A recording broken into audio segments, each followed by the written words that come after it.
Commerce access marketing. आज की हमारी क्लास बाइंग प्रोसेस की है, जिसमें हम लोग देखेंगे कि किस तरीके से हम एज अ इंडिविजुअल प्रोडक्ट को बाई करते हैं, हमारे स्टेप्स क्या क्या होते हैं। एंड देन हम लोग ये भी देखेंगे किस तरीके से मार्केटर जो कि सेलर है इन द मार्केट में, वो हमको किस तरीके से इन्फ्लुएंस करता है, हमारा सेगमेंटेशन, टारगेटिंग एंड पोजीशनिंग किस तरीके से काम करती है, एंड उनकी डेफिनेशंस क्या क्या हैं। तो हम लोग ये चीज़ को आज कवर करेंगे हमारे टॉपिक में। हेलो फ्रेंड्स, आप आई होप आप सभी लोग अच्छे होंगे। आज की हमारी थर्ड क्लास है मार्केटिंग की, और इसमें हम लोग देखेंगे हमारी बाइंग प्रोसेस को। अगर आप हमारे चैनल के साथ में पहली बार जुड़ रहे हैं तो प्लीज़ इसको लाइक कीजिए, सब्सक्राइब कीजिए और दूसरों तक शेयर कीजिए इसको कि किस तरीके से हम लोग एक अपना फ्री बैच को लॉन्च किया हुआ है पूरा यूट्यूब पे। हम लोग अपना इकोनॉमिक्स को पूरा कंप्लीट कर चुके हैं, हमारा हिस्ट्री ऑफ रेलवे से कंप्लीट हो गया है। अभी हम अपना मार्केटिंग कर रहे हैं, देन इसके हम लोग अपना कंज्यूमर रिलेशंस मैनेजमेंट करेंगे। ओके, चलो स्टार्ट करते हैं अपनी क्लास में। देखो, सबसे पहले दो तरीके की मार्केट में कंज्यूमर्स हैं। अगर अभी की बात करें हम लोग, तो एक है हमारे पर्सनल कंज्यूमर्स और एक है हमारे ऑर्गेनाइजेशन कंज्यूमर्स। पर्सनल कंज्यूमर्स कुछ नहीं है, जो हम लोग जो है ना एज अ इंडिविजुअल अगर हम कोई भी प्रोडक्ट खरीदने के लिए जाते हैं तो हम लोग क्या होते हैं, हम पर्सनल कंज्यूमर होते हैं। बट कोई अगर कंपनी है, कोई मैन्युफैक्चरर है, कोई रिटेलर है, रिटेलर भी नहीं कहेंगे, अगर हम कहेंगे कोई कंपनी, मैन्युफैक्चरर या फिर होलसेलर, ठीक है, तो वो क्या होता है, वो ऑर्गेनाइजेशन कंज्यूमर होता है। सबसे बड़ा जो डिफरेंस ये है कि पर्सनल कंज्यूमर्स में कंपनी पर्सन जो है वो खुद ही कंज्यूम करता है। देन ऑर्गेनाइजेशन कंज्यूमर्स में जो कंपनी है वो खुद कंज्यूम नहीं करती, वो उससे फर्दर कुछ भी इनोवेशन करेगी या उस पर फर्दर कुछ भी मैन्युफैक्चर करेगी उसका, एंड देन उसको क्या करेगी, मार्केट में रीसेल कर देगी। ठीक है, तो सोल पर्पस जो है ऑर्गेनाइजेशन कंज्यूमर्स का वो है प्रॉफिट को अर्न करना। पर्सनल कंज्यूमर्स में पर्पस जो है वो है अपने नीड्स एंड वांट्स को सेटिस्फाई करना। अब देखो, इसमें आपको मैंने मतलब डेफिनेशन जानबूझ के नहीं डाली, ठीक है, डेफिनेशन थी मेरे पास में पर मैंने डाली नहीं। क्यों? क्योंकि मैं चाहता था कि आप लोग इसमें अपना दिमाग लगाओ खुद से। तो पर्सनल कंज्यूमर्स में आप लोग मुझे नीचे कमेंट करके बताओ कि कौन से वाले गुड्स आ सकते हैं, एंड देन ऑर्गेनाइजेशन कंज्यूमर्स में कौन से गुड्स हैं जो आते होंगे। एक आपको छोटे छोटे से एग्जाम्पल्स देता हूँ। ऑर्गेनाइजेशन कंज्यूमर्स में हमारे आएंगे रॉ मटेरियल्स। ठीक है, देखो, ऑर्गेनाइजेशन कंज्यूमर्स हमारा B2B मार्केट है, एंड पर्सनल कंज्यूमर जो है वो मार्केट में एक अपनी बास्केट लेके जाता है, उसको भर भरा के ले आता है। ठीक है, अब B2B मार्केट का मतलब क्या है, मैं आपको पहले ही बता चुका हूँ, बिजनेस टू बिजनेस मार्केट। इसका मतलब है कि एक बिजनेस से दूसरे बिजनेस में खरीदा। जरूरी नहीं है कि जो इस वाले बिजनेस में जो खरीदा ये फाइनल प्रोडक्ट बना के बाहर बेच दे, ऐसा नहीं है। कैसे कि मानो कि ये कार यूनिट है जो मानेसर में है ना, इसकी मारुति सुजुकी की, वो है। ठीक है, तो इसके कुछ अपने कंपोनेंट्स होते हैं, ये मतलब सारे कंपोनेंट्स खुद नहीं बनाते, ये छोटी छोटी कंपनी से कंपोनेंट्स खरीदते हैं, देन उनको असेंबल करते हैं और फिर आपको लाके फाइनल कार दे देते हैं। तो मानो यहाँ पे कोई एक कंपनी है, ये वाली, ये क्या करती है, नट बोल्ट्स बनाती है। ठीक है, जो नट बोल्ट्स इसमें कसे जाते हैं कार कंपनी में, तो ये एल्यूमिनियम के एक बड़ी कंपनी से, जो एल्यूमिनियम को तो पिघला के क्या करते हैं, उसको नट की शेप देते हैं, उस पे से वो खरीदती है, एल्यूमिनियम खरीदती है। और उसके ऊपर भी ये जो है, ये क्या करते हैं, ये लोग मतलब माइंस में खोदते हैं, एंड देन वहाँ से एल्यूमिनियम को निकालते हैं और फिर इसको सप्लाई करते हैं। तो देखो, ये हैं तो हालांकि अलग अलग सारे, और एक चेन भी बनी हुई है, बट सारे के सारे कैसे हैं, बिजनेस टू बिजनेस हैं। मतलब ये लोग एक प्रोडक्ट खरीद के दूसरे प्रोडक्ट को बेच सकते हैं, बट ये नहीं है कि वो उसको फाइनल गुड्स के रूप में बेचेंगे। ठीक है, तो ये होते हैं किसकी, ऑर्गेनाइजेशन कंज्यूमर्स की हमारी, कि ये लोग कभी भी मतलब ऐसा नहीं है कि हमको फाइनल गुड्स ही मिलेगा अगर वो किसी भी ऑर्गेनाइजेशन कंज्यूमर ने खरीदा है तो। बट पर्सनल कंज्यूमर की अगर हम बात करें तो वो दुकान पे गया, यहाँ से लाके सामान खरीदा और यहाँ पे लाके उसने मतलब बेच दिया, ऐसा करेगा क्या? नहीं यार, ऐसा नहीं करेगा। वो यहाँ पे लाके खा लेगा उसको, अगर वो रिटेलर से लेके आया तो उसको कंज्यूम कर लेगा, मतलब उसको ख़त्म कर देगा। तो यही बेसिकली दोनों में डिफरेंसेस हैं। ठीक है, चलो आगे चलते हैं। और सबसे इंपॉर्टेंट हमारा टॉपिक है factors influencing the buyer decision of this buying decision process के, जो हमारी क्लास है वो। तो इसमें देखो 4 तरीके के फैक्टर्स जो होते हैं वो हमको क्या करते हैं, प्रभावित करते हैं। अगर हम कुछ भी मार्केट में सामान खरीदने के लिए जाते हैं, मतलब कुछ भी आप मतलब एक छोटी सी निडल से लेके पूरा हवाई जहाज़ तक अगर कोई भी कंपनी खरीदती है तो उसके ये कुछ मतलब फैक्टर्स होते हैं 4 जो उसको कहीं ना कहीं इन्फ्लुएंस करते हैं। तो सबसे पहले आता है हमारे साइकोलॉजिकल फैक्टर्स, फिर आता है हमारे सोशल फैक्टर्स। ठीक है, अभी 2 पढ़ते हैं, फिर नीचे 2 और पढ़ेंगे। तो सबसे पहले क्या है हमारा मोटिवेशन।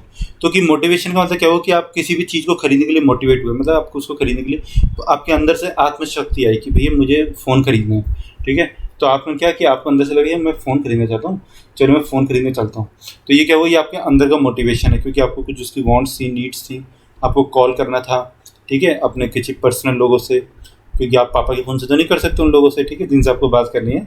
तो आप क्या करोगे, आप उसमें मोटिवेशन आया आपको अंदर से, मतलब आपको अपनी गर्लफ्रेंड से बात करनी थी, तो आपको मोटिवेशन आया कि यार गर्लफ्रेंड से बात करनी है, पापा के फ़ोन से करूँगा, उसने कहीं कॉल बैक कर दिया तो पीटा जाऊँगा, तो इसलिए मैं क्या करता हूँ, अपने लिए एक नया फ़ोन खरीद देता हूँ। तो आपने क्या किया, आपको अंदर से मोटिवेशन आया कि चलो भाई, चलो किसी बहाने से तो आया मोटिवेशन कोई बात नहीं। तो आपको क्या है कि आपको गर्लफ्रेंड से फ़ोन करना था, इसलिए आपने फ़ोन खरीदने की सोची, तो आप गए, फ़ोन खरीदा, ठीक है। अब आपके माइंड में कुछ परसेप्शंस बने हुए थे। आपने क्या सोचा कि यार मोटो का अच्छा है, लेनोवो का अच्छा है, सैमसंग का अच्छा है, नोकिया का अच्छा है, ज़ोमी का अच्छा है, किसका अच्छा, किसका कंपनी में तो ये 20 तरीके की है। बट आपने कहीं ना कहीं एक ऐड दिखा हुआ था टीवी में, ब्रांडिंग थी, जिसकी वजह से आपके दिमाग में परसेप्शन बन गया था। या फिर आपके पापा के पास में पहले से ही किसका फ़ोन था, मोटो का फ़ोन था, तो आपके दिमाग में यही परसेप्शन बन गया कि भैया मोटो का फ़ोन है तो यही खरीद लेता हूँ, ठीक है, अच्छा तो चलेगा कम से कम। तो फिर आपने क्या किया, आपने उसका फ़ोन खरीद लिया, किसका, मोटो का। तो ये क्या आपको परसेप्शन ने किसी तरीके से क्या किया, इन्फ्लुएंस किया। परसेप्शन होता क्या है रियलिटी में, परसेप्शन का मतलब कुछ नहीं है। परसेप्शन सिर्फ और सिर्फ आपका माइंड सेट है, मतलब आप क्या चीज़ सोचते हो, बस यही परसेप्शन है। फिर है आपका लर्निंग। देखो कुछ आपके पास्ट एक्सपीरियंसेस रहे होंगे, कभी आपके पहले फ़ोन रहा होगा, वो टूट गया होगा या वो ड्यूरेबल नहीं रहा होगा, तो आपने देखा यार सैमसंग का पहले फ़ोन खरीदा था, वो ड्यूरेबल नहीं रहा, हैंग होता था, ठीक है, तो मैं इस सैमसंग का तो कतई नहीं खरीदूंगा, तो आपने सैमसंग के फ़ोन को नहीं खरीदा। फिर आते हैं आपके बिलीव्स, आपकी मान्यताएं। देखो जैसे हम इंडियंस हैं तो हमारे कुछ अपने बिलीव्स रहते हैं, और इंडियंस के बिलीव्स कुछ ज़्यादा ही हाई भी रहते हैं। चलो मतलब हमको इस पर प्राउड होना चाहिए कि भैया कई लोगों के पास तो अपने बिलीव्स ही नहीं है, तो उनको क्या प्राउड होगा अपने। तो हमको क्या, हमको अपने पर प्राउड है कि हमारे पास में हमारे बिलीव्स हैं। तो बिलीव्स कहीं ना कहीं हमको क्या करते हैं, इन्फ्लुएंस करते हैं। कि मतलब जैसे आप मानो कोई लेदर का कोट खरीदने के लिए गए, ठीक है, लेकिन मतलब आपका ऐसा बिलीव था कि यार लेदर का कोट जो है वो किसी एनिमल को मार के बनाया जाता है, ठीक है, अलग अलग तरीके के लेदर्स आते हैं ना, कि वुल्फ का लेदर या फिर मतलब रैबिट का लेदर, तो आप सोचिए यार नहीं यार मैं नहीं खरीदूंगा ये सब। तो ये आपका बिलीफ हो गया। तो ये क्या आपके साइकोलॉजिकल फैक्टर्स हैं, ठीक है, ये चीज़ समझ में आई आपको, साइकोलॉजिकल फैक्टर्स। चलो फिर आए हमारे सोशल फैक्टर्स। तो सोशल फैक्टर्स में हमारे क्या है, रेफरेंस ग्रुप्स। मतलब आपको कार खरीदनी थी, तो आपने क्या किया, आपने अपने 10 दोस्तों से पूछा, ठीक है, 10 के 10 दोस्तों ने आपको अलग अलग राय दी। उन्होंने कहा यार क्या बात कर रहा है, तो होंडा की खरीदा, अरे नहीं यार आप मारुति की खरीदो, आप सुजुकी की खरीदो। लेकिन आपके दिमाग में पहले से क्या था कि आपने सोचा था होंडा की खरीदूंगा, बट आपने क्या, आपने लोगों की बातें सुन सुन के उन्होंने आपको अफेक्ट कर दिया, तो आपको इन्फ्लुएंस कर दिया। तो आप क्या हुआ, आपने यह सोचा सही बात है यार होंडा की अच्छी नहीं है, मैं किसी खरीदता हूँ, अब मारुति की खरीद लेता हूँ। तो ये तो हुआ हमारे क्या, रेफरेंस ग्रुप्स। फिर आती है हमारी फैमिली। देखो आज मतलब जो भी कुछ आप हो, आज से पहले पैदा हुए जब से, तब से आपकी फैमिली का आपके ऊपर इतना इतना इन्फ्लुएंस रहा है कि आप हमेशा से ही क्या रहे हो, अपनी फैमिली के ही इन्फ्लुएंस में रहे हो। चाहे वो कुछ भी हो, बोलने का तरीका हो, रहने का तरीका हो, या आपका किसी के प्रति मतलब संवेदनाएं प्रकट करने का तरीका हो, या आपको मतलब किसी भी चीज़ के लिए रवैया हो, ठीक है। चाहे आप अगर किसी मतलब जो हम लोग कहते हैं चोर बन गया, तो चोर कैसे बन गया, क्योंकि उसकी फैमिली में कहीं ना कहीं चीज़ें होंगी इसलिए वो बन गया। आप अगर पढ़ लिख रहे हो, तो आप क्यों पढ़ लिख रहे हो, क्योंकि आपकी फैमिली पढ़ी लिखी है, भाई आपको पढ़ा है उसने, तो ये फैमिली का इन्फ्लुएंस है ना। अगर आपकी फैमिली आपको क्या करती, चोर उचक्का बनाती या कुछ इस तरीके का काम करवाती है आपसे, तो आप क्या करते, आप वही करने लग जाते। बट आपकी फैमिली ने आपको अच्छी शिक्षा दी, आप मतलब बहुत ज़्यादा ग्लैड, आपको अपनी फैमिली के प्रति आभार व्यक्त करना चाहिए कि उन्होंने आपको इस लायक बनाया, ठीक है। चलो फिर उसके बाद में क्या था हमारा रोल एंड स्टेटस। तो रोल्स एंड स्टेटस क्या होता है कि हमारी सोसाइटी में या हम जिस जगह पे जॉब कर रहे हैं उसमें हमारा स्टेटस क्या है। तो जैसे कोई बहुत ही बिजनेस क्लास है, तो वो क्या करेगा, वो महंगी महंगी चीज़ें खरीदना पसंद करेगा। किस तरीके से, कि जैसे हमारा एलीट जो क्लास है, मतलब जिसकी इनकम बहुत ज़्यादा हाई रहती है, तो वो कैसे प्रोडक्ट्स खरीदता है हमारे। अगर वो कार खरीदने के लिए जाएगा तो भैया वो ऑडी A1 खरीदेगा, या फिर हमारी जो वो है BMW जो है वो खरीदेगा, ठीक है। जैसे हमारी साउथ दिल्ली है, ठीक है, जहाँ पे हम लोग रहते हैं, मैं रह रहे हैं हम लोग, तो साउथ दिल्ली जो है यहाँ पे काफ़ी ज़्यादा अमीर लोग रहते हैं, ठीक है, इनका स्टेटस काफ़ी ज़्यादा अप रहता है। तो यहाँ पे आप देखो कि आपको BMW और ऑडी ऐसी कार मतलब बहुत आम रोड पे चलती हुई मिल जाएंगी, आपको बहुत ज़्यादा अचंभित होने की जरूरत नहीं पड़ेगी। बट वहीं कहीं आप छोटी सिटीज़ में जाओगे, जैसे मैं अपने होम टाउन में जाऊँगा, तो वहाँ पर ये सब कार्स नहीं मिलती। क्यों, क्योंकि वहाँ पर लोगों का स्टेटस इतना ज़्यादा हाई नहीं है। फिर उसके बाद आपका रोल्स। तो रोल्स में देखो बहुत सारी चीज़ें डिपेंड करती हैं कि आपका फैमिली में क्या स्टेटस है, ठीक है, रोल्स हैं।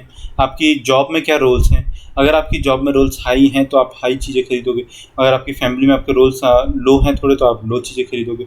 तो इस तरीके से ये सारी चीज़ें क्या करती हैं, इन्फ्लुएंस करती हैं किसको, आपके बाइंग प्रोसेस को।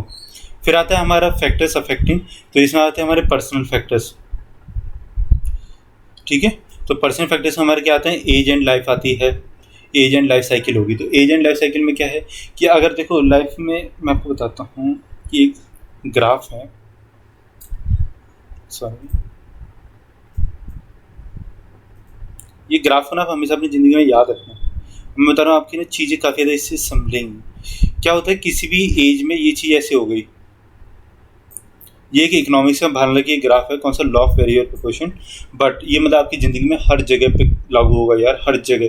मतलब ऐसा कोई भी एरिया नहीं है जहाँ पे ये चीज़ लागू नहीं होगी। देखो इसमें क्या है कि आपकी एक एज है यहाँ पे, जिसको मैं कहूँगा आपकी 12 से लेके 25 तक, ठीक है। फिर यहाँ पे आती है आपकी 25 से लेके आगे 60 तक की, और फिर आती है आपकी 60 से जितना आप जी जाओ आगे ठीक है। मतलब ओल्ड एज का तो कोई भरोसा नहीं है ना, कब किसी इंसान को क्या प्रॉब्लम होती। तो देखो इस वाली एज में जब आप होते हो ना, तो आप ऐसी चीज़ें खरीदना पसंद करते हो जिसमें आप स्टाइल मार सको, मतलब आप लोगों को शो ऑफ कर सको, आपको मज़ा आए, ठीक है। आप अपने मज़े की चीज़ें देखते हो, आप पैसे की परवाह नहीं करते। क्यों? क्योंकि आपके पापा आपके पैसे दे रहे हैं, तो आप क्या सोचते हैं, यार ये भी खरीदूँ, वो भी खरीदूँ, महंगी वाली शर्ट खरीदूँ, महंगा वाला फ़ोन खरीदूँ, ठीक है। तो आप इस वाली एज में क्या होता है, इस वाली एज में आपकी प्रोसेस कुछ अलग होती है थिंकिंग, तो आप अलग चीज़ खरीदते हो। जब 25 से 60 के बीच में आते हो, आपके ऊपर घर की रिस्पॉन्सिबिलिटीज आ जाती हैं, ठीक है। आपके पापा रिटायरमेंट की एज पे हैं, अब आप सोचते हो कि यार पैसा तो मैं कमाऊँ, बट मैं मतलब फालतू खर्चे नहीं करूँ। तो आप क्या, आप स्टाइल मारना कहीं ना कहीं बंद कर दोगे, ठीक है। आप धीरे धीरे मतलब चीज़ों को समझने लग जाओगे, आप समझदार होने लग जाओगे। कहते नहीं कि मेरा बच्चा समझदार हो गया, तो यही समझदारी होती है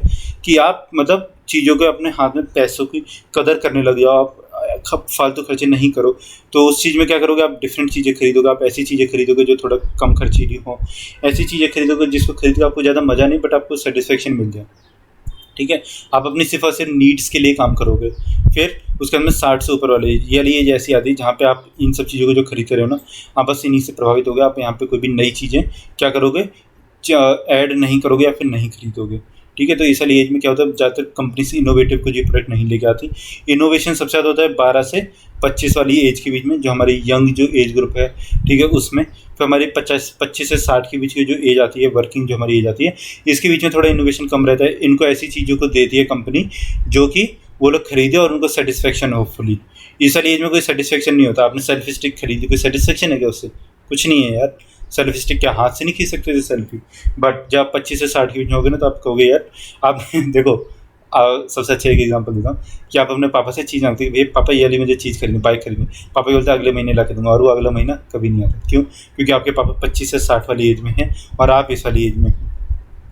जब आप इस वाली एज में आओगे या आप हो, तो आप समझोगे यार हाँ सही बात थी, पापा नहीं खरीदे थे, अब मैं तो खुद खरीद नहीं पा रहा, पापा क्या खरीदते थे, मैं पापा को दोष क्यों दूँ।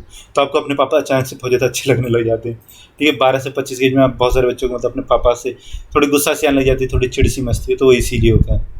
फिर आता है हमारा ऑक्यूपेशन की, भाई हमारा काम क्या है। देखो अगर हम बिजनेसमैन हैं, ठीक है, तो हम लोग जाहिर सी बात है हाई चीज़ें खरीदेंगे, क्योंकि हमको अपनी सोसाइटी में एक रेपुटेशन बनानी है। तो इसके लिए क्या करता है, हमारा ऑक्यूपेशन काफ़ी ज़्यादा इन्फ्लुएंस करता है। फिर आते हैं हमारे economic circumstances, more and less. सबसे ज़्यादा हमारे इकोनॉमिक सर्कमस्टांसेस ही काम क्या करती हैं, हमको इन्फ्लुएंस करती हैं कोई भी चीज़ खरीदने के लिए। जैसे आपको कुछ भी खरीदना है, आप खरीदना तो BMW चाहते हो, बट आपके पास क्या उतना फंड है नहीं है, तो आप क्या करोगे, आप भैया वैगनर खरीदोगे अगर आप सरकारी नौकरी में हो। बट अगर आप बिजनेस क्लास में हो तो आप क्या खरीदोगे, आप ऑडी भी खरीद सकते हो, BMW भी खरीद सकते हो, ठीक है। तो फिर आता है हमारा लाइफस्टाइल कि हमारा लाइफस्टाइल किस तरीके का। अगर आप किसी छोटी सिटी में रहते हो इंडिया की, मतलब गाँव में, तो आपका लाइफस्टाइल अलग होगा। बट अगर आप किसी मेट्रो सिटीज़ में आते हो, दिल्ली में, बेंगलोर टाइप का, तो आपका क्या रहेगा, लाइफस्टाइल बहुत ज़्यादा अलग रहेगा, ठीक है। यहाँ पे आप फैशनेबल चीज़ें खरीदोगे, महंगी चीज़ें मिलेंगी यहाँ पे। बट गाँव देहात के इलाके में क्या होगा, आपको सस्ती चीज़ें मिलेंगी, एंड देन आपका जो लिविंग का स्टैंडर्ड होगा वो लो होगा। फिर पर्सनैलिटी, देखो पर्सनैलिटी तो भाई डिफरेंट पर्सन्स की, हर किसी की डिफरेंट होती है। इस पर हम कभी भी कमेंट नहीं कर सकते कि किसी की पर्सनैलिटी किस तरीके की होगी, बट हाँ आप अपने पर्सनैलिटी के अकॉर्डिंग ही चीज़ों को क्या करते हो, खरीदते हो। फिर आते हैं हमारे कल्चरल फैक्टर्स। अब देखो मैं आपको एक चीज़ बता दूँ, ये हमारा इंडिया है, ठीक है, इसके अंदर डिफरेंट क्या है, डिफरेंट हमारे रिलीजन्स हैं, या फिर कहेंगे हम डिफरेंट हमारे क्या हैं, जिसको हम कहते हैं ना हमारा इनकम ग्रुप्स हैं, इनकम ग्रुप क्लासेस कहते हैं। और फिर उसमें क्या है कि फिर उसमें आते हैं डिफरेंट लोग बाइंग बिहेवियर्स। अब क्या है, इंडिया तो हमारा एक कल्चर हो गया कि भैया इंडिया में थोड़े मिडिल क्लास के लोग रहते हैं, एज अ होल अगर इंडिया की बात करते हैं तो। ठीक है, फिर उसके बाद होता है हमारा सब कल्चर। सब कल्चर में क्या होता है कि हमारे हाँ भाई थोड़े बहुत अलग अलग लोग भी रहते हैं, मतलब कि कुछ गरीब लोग हैं, कुछ अमीर हैं, कुछ एक्स्ट्रा अमीर हैं, कुछ एक्स्ट्रा गरीब हैं। ठीक है, फिर आती है हमारी सोशल क्लास, कि जो हमारा मिडिल क्लास जो है वो अब अलग अलग चीज़ों को खरीदता है। ठीक है, तो जब ये अलग अलग चीज़ों को खरीदता है तो ये क्या करता है, क्या करता है ये भैया हमारी एक सोशल क्लास को बनाता है। मतलब हम एक, जैसे कि आप मतलब हम लोग मिडिल क्लास फैमिली से हैं, तो जब हम मिडिल क्लास फैमिली से हैं फिर उसके बाद में हमारी एक सोशल क्लास है, मतलब हमारी सोसाइटी है, हमारे आसपास का बिहेवियर है, तो हमको कहीं ना कहीं इन्फ्लुएंस करता है किसके लिए, बाइंग करने के लिए, किसका प्रोडक्ट को बाइंग करने के लिए। ठीक है, ये 4 चीज़ आपको समझ में आई होंगी, आप इनको नोट डाउन कर लीजिए, स्क्रीनशॉट ले लीजिए, और मैं ये कहता हूँ कि आपने इनको मतलब याद करो ऐसे कि आप मतलब कभी इनको भूलो नहीं। सिर्फ इस वाले पेपर के लिए नहीं, ये आपकी लाइफ टाइम के लिए है कि भैया आप सामान तो खरीदते रहते हो ना मार्केट से, तो आप सामान खरीदो। ठीक है, इस तरीके से आगे मतलब अपने एक लाइफ का एक लेसन ले सकते हो इस सारी क्लास से। एक आपका मतलब सब्जेक्ट है ये, प्लस आपकी लाइफ का एक लेसन भी है। चलो, फिर आता है हमारा स्टेजेस इन बाइंग प्रोसेस, कि हमारी जो बाइंग प्रोसेस है उसके स्टेजेस क्या हैं। ठीक है, तो सबसे पहले क्या आता है, प्रॉब्लम रिकॉग्निशन, फिर आता है हमारा इन्फॉर्मेशन सर्च, फिर आता है हमारा एवोल्यूशन ऑफ ऑल्टरनेटिव्स, फिर आता है हमारा एक्चुअल परचेज डिसीजन, देन आता है हमारा पोस्ट परचेज बिहेवियर। ठीक है, तो सबसे पहले देखो प्रॉब्लम रिकॉग्निशन में क्या होता है कि आपको किसी फ़ोन को खरीदना था, जैसे मैंने आपको बताया आपको अपनी गर्लफ्रेंड से बात करनी थी, तो आपको प्रॉब्लम आई कि यार मैं बात नहीं कर पा रहा, पापा के फ़ोन से कब तक बात करता रहूँ, और कहीं को कॉल बैक कर देती है फिर वो झूठ बोलती है, तो इस तरीके से क्या दिक्कतें होती हैं। तो चलो अब क्या करते हैं हम लोग, प्रॉब्लम रिकॉग्निशन हो कि भैया मुझे अपने लिए फ़ोन खरीदना है, फ़ोन खरीदना है, पर फ़ोन खरीदूँ कैसे। फ़ोन में तो भैया 20 से 25 मार्केट में क्या है, 20 प्लस क्या है कंपनीज हैं जो फ़ोन बेच रही हैं। तो आपने क्या किया, सबसे पहले प्रॉब्लम रिकॉग्नाइज किया, फिर आपने जब आपको पता लगा 20 से ज़्यादा कंपनी है, फिर आपने इन्फॉर्मेशन सर्च करना स्टार्ट किया। कैसे कि आपने इंटरनेट से निकाला, कि नेट से आपने क्या किया, डिफरेंट डिफरेंट टाइप के फ़ोन्स निकाले, कंपेयर किया, बहुत सारी वेबसाइट्स हैं जिन पे आप कंपेयर कर सकते हो। और फिर भी आपका मन नहीं भरा तो आप क्या करें, आप दुकान में ही चले गए कि भैया मुझे फ़ोन दिखाओ। उसने आपको 10 तरीके के फ़ोन दिखाए आपके बजट के अकॉर्डिंग। ठीक है, आपको कुछ फ़ोन्स पसंद भी आए उसमें। अब जब आपको कुछ फ़ोन्स पसंद आए, आपने उसके फीचर्स पूछे, प्राइजेस पूछे, तो आपने क्या कहा, आपने फिर उसमें से जैसे आपने मतलब फाइनल 4 फ़ोन आपको उसमें से अच्छे लगे। और जब आपको 4 फ़ोन अच्छे लगे, आप फाइनली तो एक ही फ़ोन खरीदोगे ना, क्योंकि आपके इसमें 10,000 रुपये हैं और 10,000 का एक ही फ़ोन आ सकता है। तो आपने नंबर 3 का जो फ़ोन था ये परचेज़ कर लिया। ठीक है, परचेज़ करके मतलब इसको आपने ऑल्टरनेटिव्स में से निकाल लिया कि हाँ भैया ये सबसे अच्छा फ़ोन है, तो आपका एवोल्यूशन ऑफ ऑल्टरनेटिव्स हुआ। फिर 4th नंबर पे आपने आके इसको बाय कर लिया। जब आपने इसको बाय किया तो आपने क्या किया, इसका एक्चुअल परचेज डिसीजन आपका यही है, और जब एक्चुअल परचेज डिसीजन यही है तो आप इसको लेके घर आ गए। और जब आप इसको लेके घर आ गए तो आपका क्या हुआ, पोस्ट परचेज बिहेवियर आया। मतलब आपने 1 महीने इसको यूज़ किया तो आपको क्या लगा, आप 2 चीज़ें ही हो सकती हैं, या तो आप इसको मतलब अच्छा लगेगा, ठीक है, अच्छा लगा तो पॉजिटिव, और बुरा लगा तो क्या, नेगेटिव। ठीक है, ये नेगेटिव है, ये हमारा क्या है, पॉजिटिव। तो जब हमारा पोस्ट परचेज बिहेवियर में देखो कुछ चीज़ें ऐसी होती हैं कि आप कंज्यूमर कोर्ट जा सकते हो कि आपका प्रोडक्ट मतलब एकदम ही ख़राब निकल गया, कि जो उसने आपको फ़ोन कहा था वाला फ़ोन है ही नहीं। ठीक है, तो आप कंज्यूमर कोर्ट चले गए। या फिर आपने मतलब यूज़ किया फ़ोन, उसकी बैटरी 1 महीने बाद ही टाइम बोल गई, मतलब ख़त्म हो रही है, जल्दी जल्दी ड्रेन हो जाती है। तो आप क्या करोगे, आप वर्ड ऑफ माउथ एक चीज़ होती है, और word of mouth is the most powerful instrument in the marketing. इसमें क्या होता है कि आप मतलब आपका दोस्त ने पूछा यार मुझे फ़ोन खरीदना, आप लोग ना ना ना बेटे लिनोवो का फ़ोन मत लेना, बहुत ही गंदा फ़ोन है यार, मैंने 1 महीने यूज़ किया मेरा दिमाग ख़राब हो गया। या आपने बोला कि मोटो का फ़ोन ले लेना, मैंने 1 महीने यूज़ किया मुझे बड़ा अच्छा लग रहा है, चल रहा है। ठीक है, तो ये हो गया, क्या हो गया, हमारा वर्ड ऑफ माउथ हो गया। फिर उसके अंदर क्या था हमारा कि हम फीडबैक्स थे, किस तरीके से कि किसी भी कंपनी को हम लिख के भेज दें उसको टाइप करके, भैया मैंने आपको फ़ोन खरीदा था, मुझे बहुत ज़्यादा अच्छा लगा, थैंक यू सो मच, जो कि आमतौर पर हम करते नहीं हैं। और दूसरा तरीका क्या है कि मैंने आपको फ़ोन खरीदा था सर मोटो का, उसकी बैटरी बहुत जल्दी ख़त्म हो जाती है, मुझे मज़ा नहीं आ रहा। ठीक है, प्लीज़ रिप्लेस माई प्रोडक्ट, या फिर please see in the next products you will sell in the market. ठीक है, तो इस तरीके से आप उसको लिख के भेज सकते हैं। और फिर उसके बाद में आप कंज्यूमर कोर्ट में जा सकते हैं अगर आपका प्रोडक्ट आपका अच्छा नहीं लगता तो। या फिर आप क्या कर सकते हो, आप फेसबुक पे उसकी पब्लिसिटी कर सकते हो। किस तरीके से, अगर आपका फ़ोन अच्छा नहीं निकला तो आप फेसबुक पे टाइप कर दोगे कि मैंने फ़ोन खरीदा था बहुत ही गंदा निकला, अगर प्लीज़ मेरे कनेक्शन में जो भी लोग हैं अगर आप खरीदने के लिए जा रहे हो तो प्लीज़ मत खरीदो। ठीक है, तो ये क्या हुआ, हमारा स्टेजेस इन बाइंग प्रोसेस हो गया। तो आपको देखो पाँचों के पाँचों प्रोसेस हैं, बहुत ज़्यादा इंपॉर्टेंट हैं, और आप इसको नोट डाउन कर लीजिए। कोई मतलब बहुत ज़्यादा हार्ड नहीं है, बहुत ज़्यादा आम सी बात है। हम इसको डे टू डे मतलब यूज़ में लाते रहते हैं, बट ये कभी पढ़ा नहीं तो कभी ऐसा ध्यान दिया भी नहीं। ठीक है, और देखो अब आगे प्रोसेस आ गई मार्केट सेगमेंटेशन। बहुत ज़्यादा इम्पॉर्टेंट, मोस्ट इम्पॉर्टेंट जो चीज़ होती है ना मार्केट में, सेगमेंटेशन, टारगेटिंग एंड पोजीशनिंग होती है। तो तीनों चीज़ें अभी हम देखेंगे वन बाय वन। तो अभी सबसे पहले हम देखते हैं मार्केट सेगमेंटेशन। इससे पहले आपको एक स्टोरी सुनाता हूँ। इंडिया में एक कंपनी आई थी आईटीसी ने क्या किया, आईटीसी मतलब 20-25 तरीके के साबुन लॉन्च किए इंडिया में। ये हमारा होल इंडिया था। इसने क्या किया, इसने इंडिया को एक डिवीज़न दे दिया। ठीक है, ये हमारे इंडिया का डिवीज़न हो गया। इसने 20 तरीके के साबुन लॉन्च किए, कुछ एक इस वाले ग्रुप के लिए, एक इस वाले ग्रुप के लिए, एक इस वाले ग्रुप के लिए, एक इस वाले ग्रुप के लिए, एक इस वाले ग्रुप के लिए, एक इस वाले ग्रुप के लिए। ठीक है, तो इसने मतलब हर एक ग्रुप के लिए अलग अलग साबुन दिए मार्केट में। तो ये इसने क्यों किया, चाहती तो एक पूरा साबुन दे देती, मतलब मान लो ये साबुन दे देती और पूरे एक ही साथ दे देती पूरे इंडिया को, भैया ये लो यूज़ कर लो।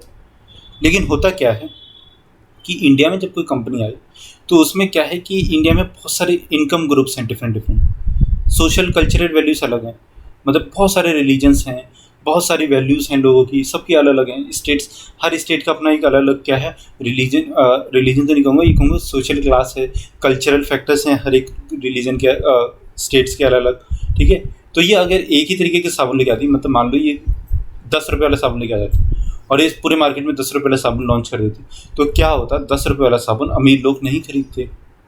ठीक है, तो इसकी क्या होता, वाला प्रोडक्ट सिर्फ और सिर्फ एक टारगेट तक ही रह जाता, मतलब एक ग्रुप तक ही रह जाता, तो वो भी एक टारगेट बन जाता। तो इसने क्या किया, इसने कहा भैया सबको टारगेट करो, 25 तरीके के टारगेट्स बनाओ, ग्रुप में सेगमेंटेशन करो और सबके लिए एक एक तरीके के साबुन ला दो। किसी के लिए सुंदर होने का साबुन, किसी के लिए मतलब गोरा होने का साबुन, किसी के लिए ठंडा रहने का साबुन, किसी के लिए क्या कीटाणु मारने का साबुन, किसी के लिए क्या सिर्फ साबुन, जो 10 रुपये वाला साबुन है सिर्फ साबुन की मतलब उसको बस साबुन लगाने से मतलब, किसी के लिए एक्स्ट्रा झाग वाला साबुन, किसी के लिए बिना झाग वाला साबुन, किसी के लिए सिर्फ फेस वाला साबुन, किसी के लिए बॉडी वाला साबुन।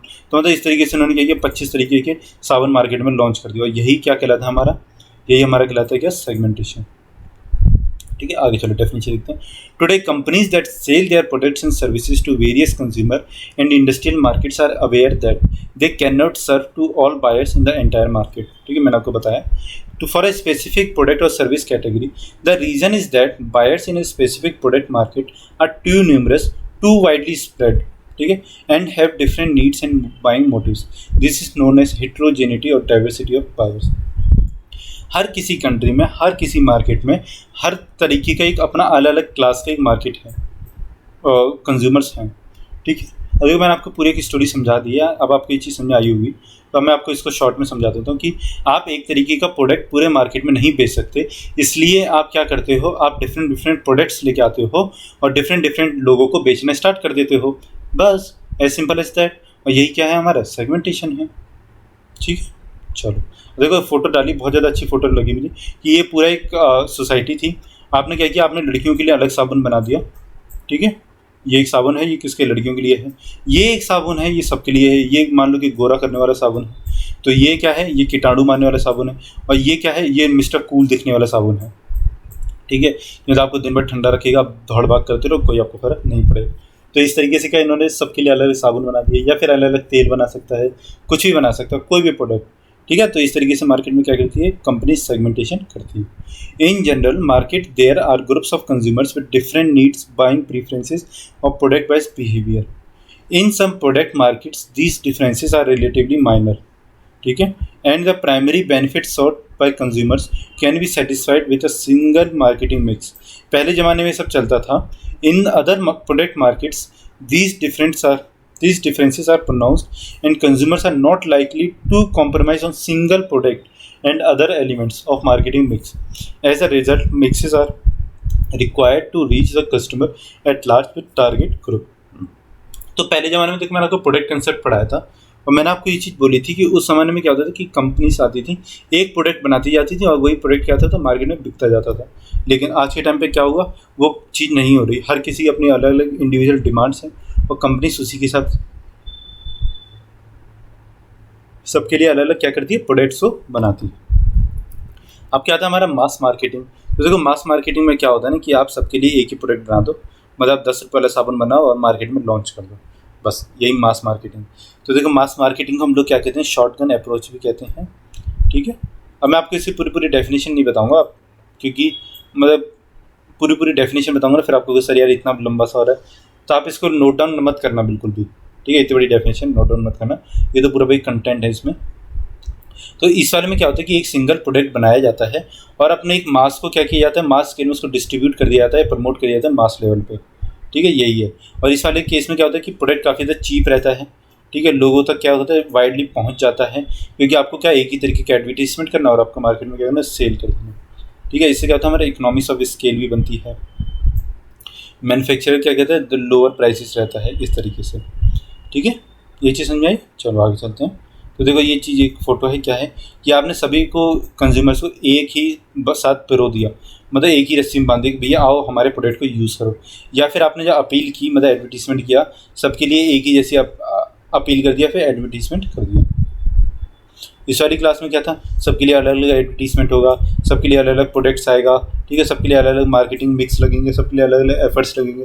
बट मास में क्या होगा कि सबके लिए एक ही तरीके का एडवर्टीजमेंट होगा, एक ही तरीके का अपील होगी, एक ही तरीके की क्या होगा प्रोडक्ट होगा, ठीक है। चलो आगे चलते हम लोग क्या आता है टारगेट मार्केटिंग। तो सबसे पहले हमारा क्या होता है सेगमेंटेशन हमने किया, फिर आया इसके अंदर फिर हमारा आता है टारगेट मार्केटिंग। टारगेट मार्केटिंग में क्या है कि लोगों को मतलब अपने प्रोडक्ट के बारे में बताओ और उनके सीधा सीधा जो हमने मार्केट से जो अलग कर लिया ना लोगों को, अब उनके दिमाग पे मतलब ऐसा इन्फ्लुएंस डालो कि लोग क्या करें, उस चीज़ को खरीदने के लिए क्या करें, मतलब विलिंग हो जाए कि हाँ भैया यही प्रोडक्ट लेना यार, ये वाला प्रोडक्ट बड़ा ज़्यादा अच्छा है। किस तरीके से, देखो इंडिया में जिस तरीके से कार्टून नेटवर्क पे कोई भी कार्टून आता है, या फिर मैं आपको फेना का एक देता हूँ, फेना क्या करता है, फेना ही लेना तो क्या मतलब एक टारगेट कर दिया उसने ग्रुप को, थोड़ा लोअर मिडिल क्लास ग्रुप को करता है फेना, ठीक है। तो फेना का क्या इस तरीके से बच्चों का क्या कि कोई भी कार्टून का ऐड दिखा दिया, देखना ही देखना, आज शाम को देखो ही देखो, इस तरीके से, ठीक है। तो ये सब क्या होता है हमारे टारगेटिंग होते हैं कि हम उन ग्रुप्स को अंदर टारगेट कर रहे हैं। Here the total market is viewed as consisting of several smaller segments. मतलब पहले हमने जब सेगमेंट्स को डिवाइड किया था, फिर उसमें हम और भी ज़्यादा मार्केट्स में सेगमेंट्स को और भी ज़्यादा डिवीजन लेके आते हैं और उन पर क्या करते हैं टारगेट करते हैं, स्पेशल एफर्ट्स डालते हैं with differences significant enough that one marketing mix will not satisfy everyone, ठीक है। इसका अपना एक मार्केटिंग मिक्स होगा, इसका अपना एक मार्केटिंग मिक्स होगा, इसके लिए अलग तरीके के एफर्ट्स डाले जाएंगे, इसके लिए अलग और इसके लिए अलग। Therefore, a firm here identifies different submarkets or market segments, selects one or more of them, and develops products and marketing mixes tailored to each other। मतलब उनको एक स्पेशल तरीके से बनाया जाता है, ठीक है। फिर this strategy employees a rifle approach instead of shotgun approach. मैं आपको क्या बताया था, मास मार्केटिंग हमारा क्या है, शॉटगन अप्रोच है। अब लेकिन हमारा टारगेट मार्केटिंग क्या है, राइफल अप्रोच है, ठीक है। अब आपको ये चीज़ समझ में आई होगी, आप इसका शॉर्ट में लिख लो क्या, टारगेट मार्केटिंग क्या करता है, कंसिस्ट करता है किसको, several smaller segments with different significant in marketing mix, ठीक है। ये चीज़ आप नोट डाउन कर लो बस। चलो आगे चलते हैं, क्या देखो सबसे अच्छा ये है कि एक कोई इंसान है, ये हमारा सेगमेंटेड इंसान है, मतलब हमने इसको सेगमेंट कर लिया था। अब हम इसके सीधे दिमाग पे जाके क्या डालेंगे, एक तीर मारेंगे और एक दिमाग पे तीर डाला खत्म। मतलब क्या हुआ कि हमने अपने प्रोडक्ट को इसके दिमाग में सीधा सीधा इन्फ्लुएंस डाल दिया कि भैया हमारा प्रोडक्ट ही खरीदो। बस यहीं पे क्या होगा, ये मार्केट में जाएगा, बोलेगा कि भैया वर्ड ऑफ माउथ कि मुझे ये वाला प्रोडक्ट चाहिए, और आपको बहुत ज़्यादा खुशी होगी भैया हमने जो एफर्ट्स डाले थे वो क्या हुए, वो काम में आ गए। Steps in target marketing. तो सबसे पहले क्या था हमारा मार्केट सेगमेंटेशन, मैं आपको बताया था STP। STP देखिए चीज़ होती है क्या, सेगमेंटेशन, टारगेट एंड पोजीशनिंग, ठीक है। आप इस चीज़ को याद रखना, STP। फिर क्या आता है हमारा मार्केट टारगेटिंग, फिर आता है हमारा मार्केट पोजीशनिंग, ठीक है। ये चीज़ समझ आई आपको, market segmentation, targeting and positioning. Positioning का मतलब क्या होता है कि जब आपने सेगमेंटेशन किया सबसे पहले, फिर आपने उसको टारगेट किया अपने ग्रुप को, एंड देन हमारा पोजीशनिंग में क्या होता है कि हम अपने जो कंज्यूमर है उसके ग्रुप में से अपना ही प्रोडक्ट डालें, मतलब दूसरा जो प्रोडक्ट था उसको क्या करते हैं, उसको रिप्लेस करते हैं। और उसको हम रिप्लेस किस तरीके से कर सकते हैं, by advertisement, by personal selling, ठीक है, बाय डिफरेंट प्राइसिंग। तो इस तरीके से क्या होगा, हमारा जो प्रोडक्ट होगा वो स्पेसिफिक एक क्या करेगा, अप्रोच बनाएगा, स्पेसिफिक एक उसके दिमाग में जाके इन्फ्लुएंस डालेगा ताकि हम उस चीज़ को खरीद सकें, ठीक है। आई होप आपको ये चीज़ें समझ में आई होंगी। हमारा STP क्या था, सेगमेंटेशन, मार्केटिंग एंड पोजीशनिंग। अगर आप हमारे चैनल के साथ में नए जुड़ रहे हैं तो प्लीज़ को सब्सक्राइब कीजिए, हमारी वीडियोस को लाइक कीजिए और दूसरे तक शेयर कीजिए। बताइए किस तरीके से हम कॉमर्स एक्सेस एक फ्री बैच लॉन्च करें हैं पूरा का पूरा, जिसमें हम आपको इकोनॉमिक्स हमारा टॉपिक कंप्लीट हो चुका है। हमने अपना जो हमारा था रेलवे की जो हिस्ट्री थी उसको कंप्लीट कर दिया। देन अभी हम अपने मार्केटिंग को कंप्लीट कर देंगे आने वाले थोड़े दिनों में। तो घबराओ मत यार, टाइम बहुत ज़्यादा है पेपर के लिए, ठीक है। आप लोग बस अपनी पढ़ाई करते रहो और जितने भी हमारे सब्जेक्ट्स हैं उनको भी करते रहो। मतलब अपनी मैथ्स है, जीए है, देन हमारी इंग्लिश है, उस पर भी आप अपने एफर्ट्स डालो।